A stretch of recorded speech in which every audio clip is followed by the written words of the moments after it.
வணக்கம் students, sequential access file பற்றி டீட்டெயிலாக தெரிஞ்சுக்க போகிறோம்.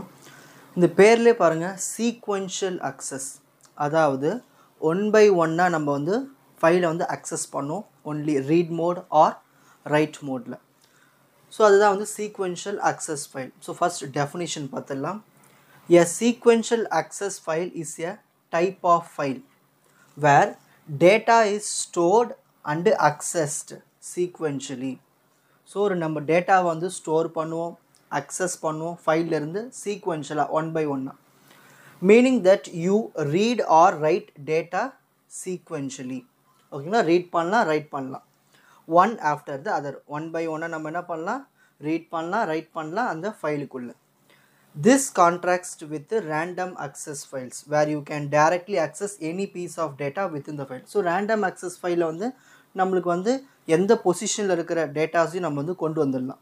ஆனால் இங்கே வந்து சீக்வென்ஷியல் அக்சஸ் ஃபைலில் வந்து நம்ம வந்து ஒன் பை ஒன்னாக தான் ரீட் பண்ண முடியும், ரைட் பண்ண முடியும், ஒரு ஆர்டராக இருக்கும். இதுதான் சீக்வென்ஷியல் அக்சஸ் ஃபைல். இதுக்கு ஒரு குட்டி ப்ரோக்ராம் பார்க்கலாம். ஃபர்ஸ்ட் ஹெட்டர் ஃபைல்ஸ்லாம் இன்க்ளூட் பண்ணிக்கலாம். Ash include standard input output .h, ash include standard library .h.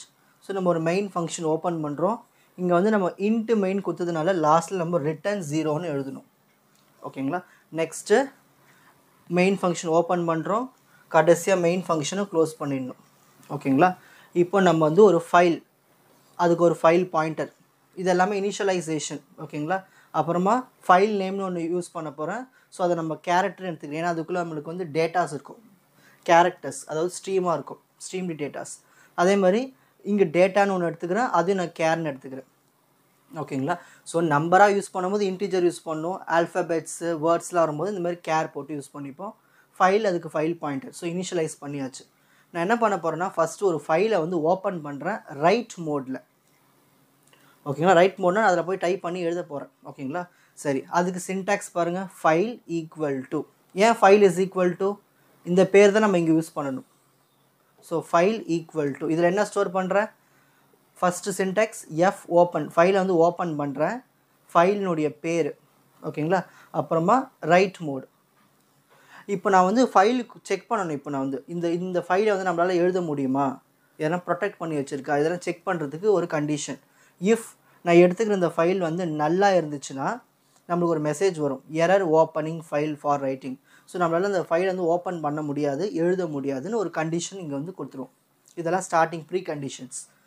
Next இப்போ நம்ம ஓப்பன் பண்ணியாச்சு ரைட் மோடில், ஒரு ஃபைலை ஓப்பன் பண்ணி செக் பண்ண போகிறோம். அதுக்கு நம்ம செக் பண்ணும்போது நம்மளுக்கு நல்லுன்னு வந்துருச்சுன்னா கண்டிப்பாக ஃபைலில் ஒன்றுமே இல்லை, நம்மளால் ரைட் பண்ண முடியாது, ப்ரொடெக்ஷன் போட்டிருப்பாங்க. இப்போ நம்ம வந்து ஒரு டேட்டா வந்து ஃபைலுக்குள்ளே அனுப்புகிறோம். இது வந்து இஃப் கண்டிஷன். எப்போது ஃபைலில் ஒன்றுமே இல்லைன்னா நம்மளால் ரைட் பண்ண முடியாது. அப்படி ஃபைலில் ஏதாவது இருந்துச்சுன்னா கண்டிப்பாக நம்ம என்ன பண்ணலாம், அடுத்த லைன் கோடிங்க்கு போயிடணும். பிரிண்ட் எஃப்னு என்னது, நம்மளாக கொடுக்குறது. நம்ம என்ன இங்கே டைப் பண்ணுறோமோ அப்படியே அவுட்புட்டில் வரும். Enter data to right a file.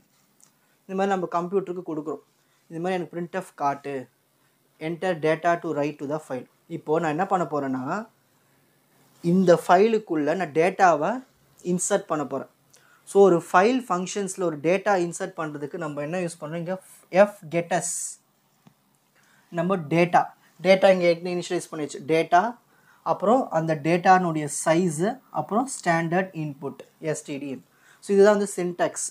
அப்புறமா எஃப் பிரிண்ட்எஃப்னால் நம்ம வந்து ஃபைலில் போய் பிரிண்ட் பண்ணுவோம். என்ன பிரிண்ட் பண்ண போகிறோம், ஃபைலை பிரிண்ட் பண்ண போகிறோம். ஓகேங்களா, என்னத்தை, பர்சன்டேஜ் எஸ், அதாவது இந்த டேட்டாவை இந்த ஃபைலுக்குள்ளே நம்ம வந்து பிரிண்ட் பண்ண போகிறோம். என்ன டேட்டாஸ் இருக்குது, இந்த டேட்டா இங்கே வாங்கியிருப்போம், டேட்டா டைப் பண்ணியிருப்போம் இல்லையா, அதை எடுத்துகிட்டு போய் இந்த ஃபைலுக்குள்ளே இப்போ ரைட் பண்ணியாச்சு. இப்போ ரைட் பண்ணதுக்கப்புறமா ஃபைலை க்ளோஸ் பண்ணியாச்சு. அப்போது நம்ம வந்து ஃபஸ்ட்டு என்ன பண்ணியிருக்கோம், ஒரு ஃபைலை ரைட் மோடில் ஓப்பன் பண்ணி சில டேட்டாஸில் நம்ம இன்சர்ட் பண்ணி எழுதியாச்சு. எழுதிட்டு ஃபைலை க்ளோஸ் பண்ணியாச்சு. இது மொதல் விஷயம். இப்போ அடுத்தது அந்த ஃபைலை க்ளோஸும் பண்ணியாச்சு. ஓகேங்களா, அடுத்தது நான் ஒரு ஸ்டேட்மெண்ட் தரேன், print F data has been return to the file. So நான் வந்து டைப் பண்ணதுக்கப்புறமா டேட்டா உள்ளே போய் சேர்ந்துருச்சு, ரிட்டர்ன் பண்ணியாச்சு. நான் ஒரு கண்டிஷன், ஒரு ஸ்டேட்மெண்ட் மாதிரி நான் இங்கே ஒரு கொடுக்குறேன். ஓகேங்களா, நம்மளுக்கு தெரியணும் இல்லையா, அதனால். இப்போ அடுத்த ஸ்டெப்பு, இது வரைக்கும் ஃபஸ்ட்டு ஸ்டெப் ஓகேங்களா? இதான் சீக்வென்ஷியல் ஆக்சஸ் சொல்லுவோம். ஃபஸ்ட்டு நம்ம ரைட் பண்ணுறோம், இப்போ அடுத்தது ரீட் பண்ண போகிறோம். இப்போ ஃபைலை வந்து ரீட் மோடில் ஓப்பன் பண்ண போகிறோம். இங்கே ரைட் மோடில் ஓப்பன் பண்ணல, அங்கே W பண்ணணும். ரீட் மோடுக்கு வந்து R. ஓகேங்களா? ஸோ ஒரு file equal to F open syntax, இது ஃபைல் பேர் ரீட் மோட். நான் திரும்ப செக் பண்ணோம் இல்லையா, இந்த ஃபைலை நம்மளால் ரீட் பண்ண முடியுமான்னு கம்ப்யூட்டர்கிட்ட கேட்கணும். அதுக்கு என்ன பண்ணணும், இஃப் ஃபைல் ஈக்குவல் டு நல் கண்டிஷன். ஸோ நல்லா இருந்துச்சுன்னா நம்மளுக்கு வந்து ஃபைல் வந்து ரீட் பண்ண முடியாது. So error opening file for reading நம்மளுக்கு வந்துடும். இப்போது அப்படி இல்லை, நம்மளால் ஃபைல் ரீட் பண்ண முடியும்னா அடுத்த ஸ்டேட்மெண்ட்டுக்கு போயிடும். Read data from the file. அதுக்கு நம்ம printf கொடுக்குறோம். கண்டென்ட்ஸ் ஆஃப் த ஃபைல், நம்மளுக்கு அந்த ஃபைலை காட்ட போகுது. இப்போ நான் ஒரு ஃபைலை ஓப்பன் பண்ணுறேன், அந்த ஃபைலுக்குள்ளே என்னெல்லாம் இருக்கோ அதெல்லாம் காட்டணும் இல்லையா, அதுக்கு இதுதான் fgets data size of data, அந்த ஃபைல் பேர், அந்த ஃபைல், இந்த எஃப் ஃபைல் இருக்குல்லையே அது நம்மளுக்கு வந்து காட்டும், அதுக்குள்ளே என்னெல்லாம் டேட்டா இருக்கோ காட்டும். அப்புறமா அந்த காட்டின டேட்டாவை நம்மளுக்கு என்ன பண்ணோம், printf பண்ணி காட்டும். ஸோ டேட்டா பர்சன்டேஜஸ், அந்த டேட்டாக்குள்ளே என்னெல்லாம் இருக்கோ அது எல்லாத்தையும் நம்மளுக்கு காட்டும். இப்போ நம்ம வந்து ஃபைலை வந்து பார்த்தாச்சு. இப்போ ஃபைலை க்ளோஸ் பண்ணியாச்சு. க்ளோஸ் பண்ணுறதுக்கு தான் syntax fclose of file. So நம்ம இங்கே இன்ட்டு மெயின் கொடுத்ததுனால இங்கே ரிட்டர்ன் 0 போட்டு க்ளோஸ் பண்ணிடணும். ஸோ இதுதான் செகண்ட் ஒன். ஸோ இந்த சீக்வென்ஷியல் அக்சஸ் ஃபைல் நம்ம என்ன தெரிஞ்சுக்கிறோன்னா, ஃபஸ்ட்டு ஒரு ஃபைலை ஓப்பன் பண்ணுறோம், ஓப்பன் பண்ணிவிட்டு அதில் நம்மளுக்கு தேவையான டேட்டாஸ்லாம் ரைட் பண்ணிடுறோம், அப்புறம் க்ளோஸ் பண்ணிடுறோம். திரும்ப என்ன பண்ணணும், ஒரு ஃபைலை ஓப்பன் பண்ணுறோம் ரீட் மோடில், அந்த ஃபைலுக்குள்ளே என்னெல்லாம் இருக்கோ படிச்சுட்டு அப்படியே க்ளோஸ் பண்ணிடுறோம். இந்த மாதிரி வந்து 1 by 1 வந்து நம்ம ஒரு ஃபைல் அக்சஸ் பண்ணுறோம் இல்லையா, ரீட் மோட் ரைட் மோட், இதுக்கு பேர் தான் சீக்வென்ஷியல் அக்சஸ் ஃபைல். ஈஸியாக புரிஞ்சிருக்கும்னு நினைக்கிறேன். இப்போ screenshot time. So sequential access ஃபைலில் என்ன டெஃபினேஷன் எழுதிட்டு இந்த சிம்பிள் கோடிங்கை நீங்கள் எழுதிட்டிங்கன்னா இந்த டாபிக் ஓவர் ஆகிடும். சீக்வென்ஷியல் அக்சஸ் ஃபைல் உங்களுக்கு ஈஸியாக புரிஞ்சிருக்கும்னு நினைக்கிறேன். வாட்ச் அதர் எபிசோட்ஸ் இன் த appropriate playlist. 4G Silver Academy, Strength, Success, Clarity. வணக்கம்.